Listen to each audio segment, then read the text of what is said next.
I'm going to show you how to use Google Docs. So what you need to do is first to sign in your Google account. So I went to Google and clicked sign in, and you can see I filled in my email address and password and click sign in.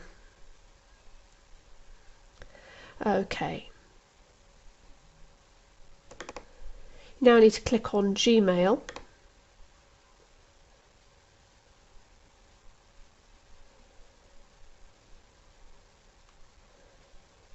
And then Documents.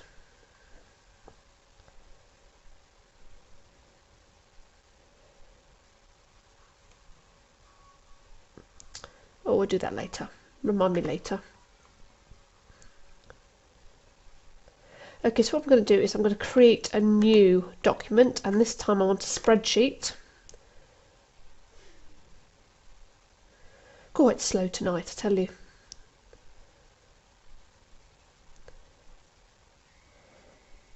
And what I'm going to do is I'm going to use this for storing my usernames and passwords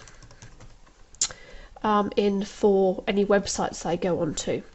So username, passwords. Okay, so for example, let's get started here. Let's put in this one, Easy Internet Lessons 101 at gmail.com.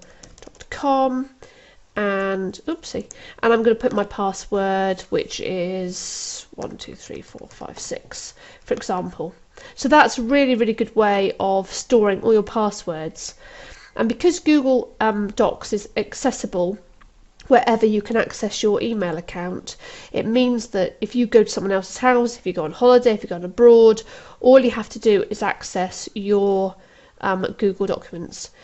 And the other thing I tend to find is, say for example you haven't purchased a Microsoft Office, or you've downloaded another web processing or spreadsheet package, you can use this one for free and it goes everywhere with you. So it means that any of your documents you can access at any time from anywhere, which is really useful. Anyway, I'm just going to quickly call this password sheet. Oops. And okay.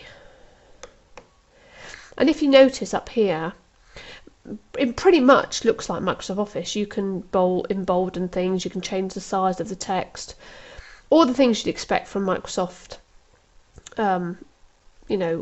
Office Suite, but without the cost. You may also notice my password sheet is private only to me at the moment, but we can change that by clicking on Share here and then changing the sharing settings. You try saying that after a drink or two. So it means that if you say, and obviously not your password sheet, but say if it was a document you're writing a letter or something like that and you wanted to share it with a colleague, you could change the sharing settings and they could edit it as well, which is really useful. Now quickly moving on, I'm just going to show you the Google Calendar as well. Now I use the Google Calendar quite a lot because it means I can let my manager or my boss, if I had one, see what I was up to, what I was doing, and they could monitor how busy I was and that sort of thing. Or you could do the same thing for somebody who works for you. So all of this stuff is fine here. Continue. And the good thing about this is you can actually run two calendars side by side.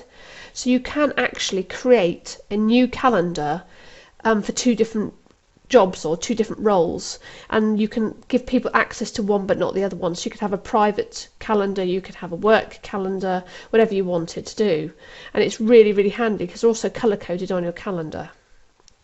Just close that a second. So if I go down to here, say add, I can create a second calendar. So I'll put this one called personal, and I'll leave all that stuff, that's fine. And create calendar. So now I have two calendars. I hope we'll be able to see two calendars. Yeah, look, the blue one is my internet lessons one and my red one is a personal one. So what I can do, say I want to quickly put an appointment in here, I can choose which calendar it comes under. It's the internet lesson ones, and I'll just put here busy, oh dear, spelling today. Right, so I'm going to put in here coaching session. And I can edit the event details, which means if I don't like the time slot they've given me, so for example here it says it's going to be 7 o'clock till 8 o'clock, I can just click on here and make it 6 o'clock, and here 2 hours, for example. And if I'm happy with that, I save it. So now you can see it's in blue, which is the colour for the internet lessons calendar. Let's say I've got an appointment in the morning. I'm going to put birthday party Joe. Okay, so it's a personal event, so I can edit the event details and I can put some more information. Oh, where is it? Church hall.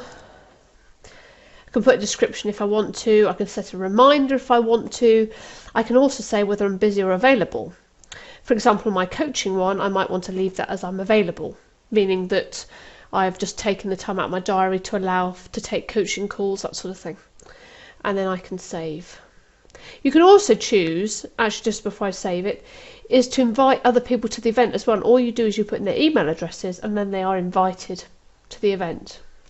So it's quite useful to do that. So if you notice, the personal party here is in red and my work orientated session is now in blue. So it's quite interesting because you can colour code your diary to fit in with different events. If you look at the settings, you can actually then choose to share this calendar. So if I say share this calendar, I can put in here, it's where it says share with specific people. I can actually put in the email address of the person I allow to see this calendar. And you can also look at what sort of administrative properties that they can have as well, so whether they can change it or just look at it, that sort of thing, which is really, really useful. Okay, so that's a brief overview of Google Docs and Google Calendar, and as you can see, they're very useful tools, and like I mentioned before, you can access them wherever you are. As long as you can log in to your email, you can access your calendar and you can access your documents. Thanks for watching. Bye bye.